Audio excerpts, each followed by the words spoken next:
It's another podcast for your ears to consume. You can play it in the background while you clean your room. It's funny and wholesome with relatable guests.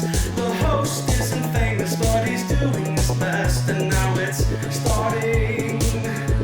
The podcast is starting right now. Welcome to Too Hot in the Mic, the only podcast where the guest is always hotter than the host. I'm your host, Lucas McCutcheon, and before this inaugural episode gets started, I just wanted to say thank you. If you know me in person or online, thank you for taking the time to show your support. With all that being said, let's get into the episode. Today we have Noah Alderfer, longtime friend. I actually knew Noah pre-Baylor, so we've been friends for the past 8 or so years. Even though we've been friends that long, it was still great to sit down and talk to him about what TikTok and content creation means to him, and then get to goof around and do some fun improv. So please enjoy Too Hot in the Mic. Hello, welcome to the podcast. Wow, we did it perfectly. It's crazy that we rehearsed it so well, and it turned out so well when we rolled. That's true. Today's guest is Noah Alderfer. Hi. Better known as the Alternative Fern. Known by my fans and my haters. As the Alternative Fern. Mm-hmm. How did you come up with that name?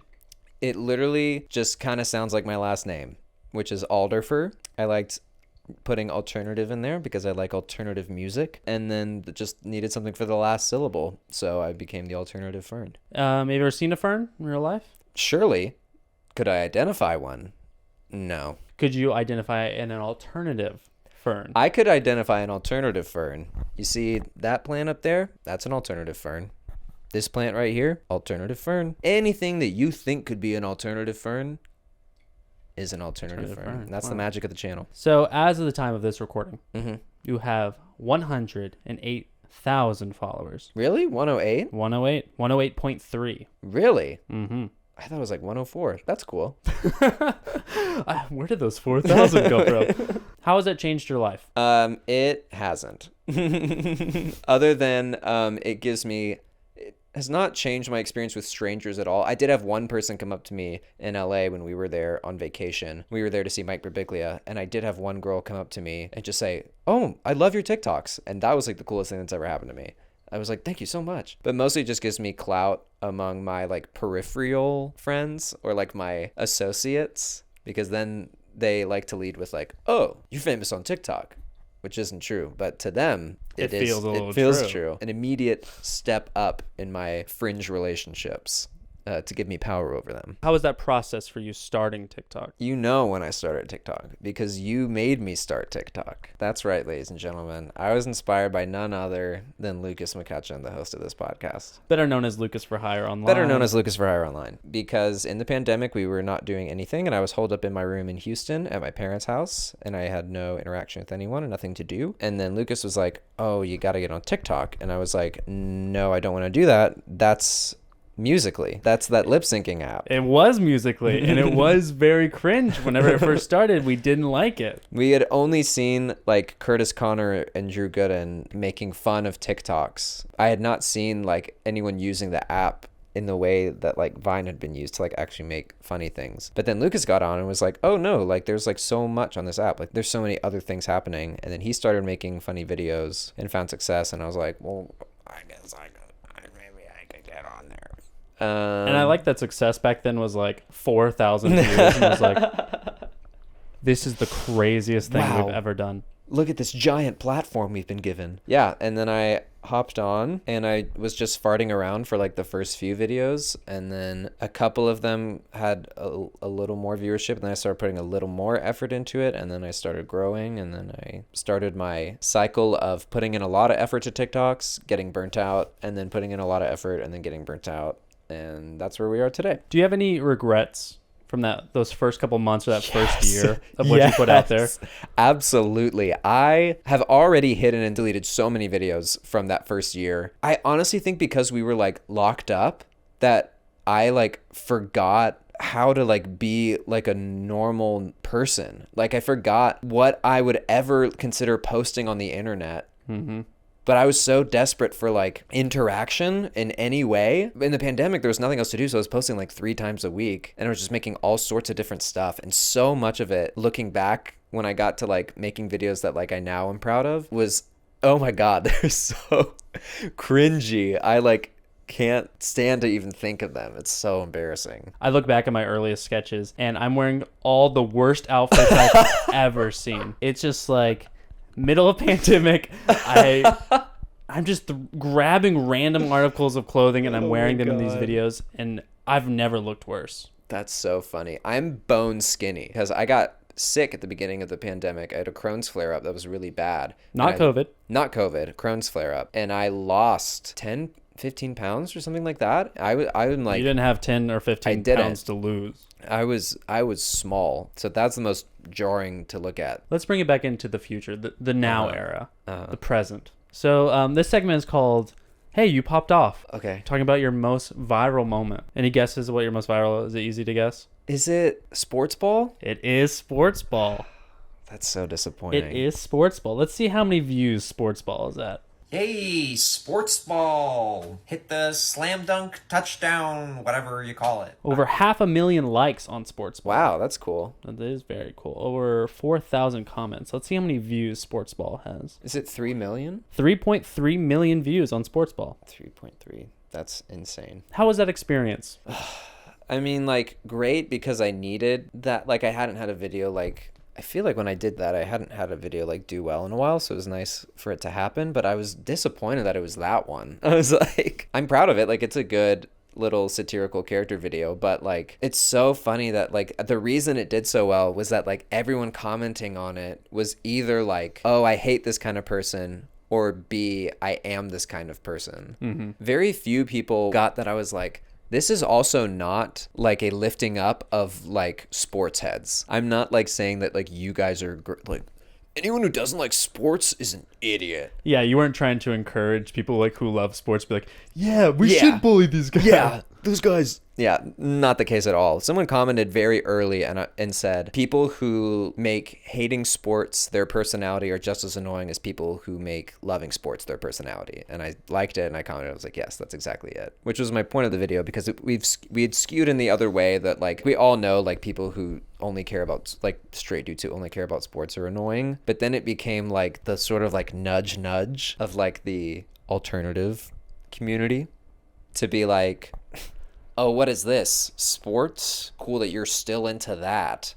Yeah, or like playing at being oblivious about sports. Yeah. Like it's like, yeah, I wouldn't even know where to begin with that. What do they kick the touchdown pass ball? It's like you know that that's wrong. You know that that's not. You know what sport it is. You know that it's baseball. You're not that dumb. Do you have a video you wish was your most viral video? There are several that I'm proud of. I mean, I think my favorites are TV characters as stand-up comedians series. Like, I'm an okay impressionist. I'm not like a sound perfect impressionist, but I'm good at timbre and picking up people's vocal patterns. And then the thing that I love about those videos is like writing a joke that character would say, because it causes me to like really analyze like the writing of the sitcom and combine like the performance of the actor with like the writing of it to make something that people are like, oh my gosh, they would do something like that. Any of those, but most of those have done well. Mm-hmm. So you're kind of nailing the impression on two fronts. You're nailing the impression of the comedian, but also doing the impression of the writing staff or mm-hmm. the sitcom itself. Yeah, it's a lot of work. They're very hard to make and they take a lot of time and a lot of takes, but I'm proud of how most of them have turned out. Is there anything that you would do when you consider your channel, you look back at the history, this wild ride it's been, is there anything you would change or advice that you would give like your younger self even a year ago? Don't post all the cringy videos in the pandemic. I don't know. I have now settled on how I want my TikTok page to be seen, and I don't really have any interest in it being like a window into me as a person. I just kind of want it to be a showcase for me as a performer. And I made a lot of videos in the pandemic that were like, okay, followers, here's what happened to me this week. No, not a lot of them, but there were certainly some that I'm like, don't do that. People don't need to know that much about you. TikTok is such a dangerous place to decide to put like your personality on. The idea of like posting something for my friends that could accidentally be seen by like 1 million people is terrifying to me. So I would say keep it to the characters and the sketches. Keep the cards closer. Yeah. This next section is called The Beef. Oh. Uh-oh. Uh-oh. Because the best way to get views is to start some drama. Oh, God. So is there any TikTokers or YouTubers or other content creators that's a fight on site? That's a fight on site. Well, thankfully, I don't have the experience that you have where sometimes just horrible generic TikTokers will show up on your For You page. Like mine is pretty much all people that I have curated. I'm very particular about who I follow and I think and what I like. And I think that makes my For You page. I don't know. Brent Rivera? Is he still around? That guy sucks. It's crazy how Brent Rivera has sucked for 10 years. Wow, those are fighting words. Hope Brent doesn't see this. Brent, if you're watching this, I'm not kidding. Brent's gonna destroy you and your hope so. family. I hope so. Brent Rivera. I haven't thought about Brent Rivera in so I feel like long. he did pop up on like YouTube or TikTok for me, and I was like, what is this guy still doing? What is he doing? He's still doing Same the same thing? Same thing. God bless him. God bless him. But if Noah Alderfer, the alternative friend, sees you in public, We do have to square up. I also picked someone that I'm confident I could win in a physical altercation. yeah, that's good. It's like if I picked the Paul brothers, you know, you're like, I'm screwed. yeah, fight on site, I get my ass kicked. Yeah. Yeah. Brent Rivera's a safe choice. Yeah. We only fight people we know we can beat. And that's right. It's time for the part of the show called Lucas's Big Ask, where I ask you something. Oh, ask. I'm sorry. I thought that you had said something else. I didn't quite catch the K at the end of that. Okay. All right. So I'm sorry. I thought you said Lucas's big ass is what I thought you said. Lucas's Big Ask? You know, no. As in the snake? Ass. ASS, the bad word. I thought you cursed on this podcast. I didn't think it even sounded like that. It's Lucas's Big Ask. Are you ready for the Big Ask? Always. Can I have $20? Yeah, you can have $20. Okay. This part of the show is called Lucas's Slightly Smaller Ask. Okay. All right. In 45 seconds, can you tell me as many Whataburger orders for Parks and Rec's characters? Oh my God. 45 seconds. Okay, so Leslie Knope is definitely getting a breakfast item. We don't have, they do have pancakes, but they're not very good. So I'm saying that she's going to get the Whataburger cinnamon roll, which is excellent. Andy has got to get something that's a little messy. Maybe he's doing like a patty melt or something like that. Ron Swanson is definitely getting like a number 3 triple meat Whataburger with bacon on it. Maybe jalapenos if he likes it spicy. Rob Lowe is getting, Chris Traeger, he's literally getting a grilled chicken sandwich meal. Oh gosh. April is getting a small fry and then like 4 packs of spicy ketchup. And oh gosh, I'm out of time. That was really good. I only missed like 2. I didn't get to Adam Scott or Aziz. That's okay, we'll give it to you. What would they get? Okay, Tom is getting. I don't know what Tom eats. What is? I've never thought He about likes fancy Tom. things, doesn't he? He does like fancy things. So he's probably getting like the avocado bacon burger. On Texas toast. And then I bet you Ben gets like just a standard, like he's probably the only one who doesn't get a burger with cheese on it. You know what I mean? Like it's probably just like literally a number 1. No cheese. No cheese. You feel proud of that? I'm mostly confident. Because the cast is right outside the store. Bring him in. Oh my God. They all have their orders. Lil Sebastian got a little order for me. Now we are to the improv section of the podcast. Have you ever done improv before? Only for the past 8 years. No need to show off. So got a couple of suggestions to throw off. We can do either random word generator. Okay. Or if you got a story from this week, did something really good or bad happen this week? New job? You want to use new job as a... New yeah, job? I just got a new job, everybody. Hey, let's throw in a little audience applause sound effect. Thanks, guys. All right, new job. Hey, do you mind if I just share your desk with you? It's my first day and they didn't give me a desk. Terry, I got you... I can't believe that you were already moving in like this.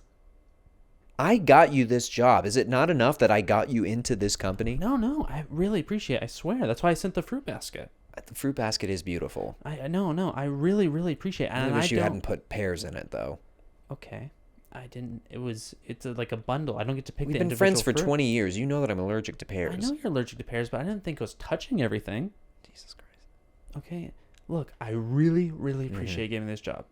Okay. I'm excited to work on computer. I really am. Okay. But they didn't give me a desk. All right. That's insane, Terry. They give everyone a desk. You already did all of your orientation. Orientation? Yes. They walked me around the whole thing and then they said, all right, off you go. And I said, oh, what about? And they're like, oh, 1 second, meeting.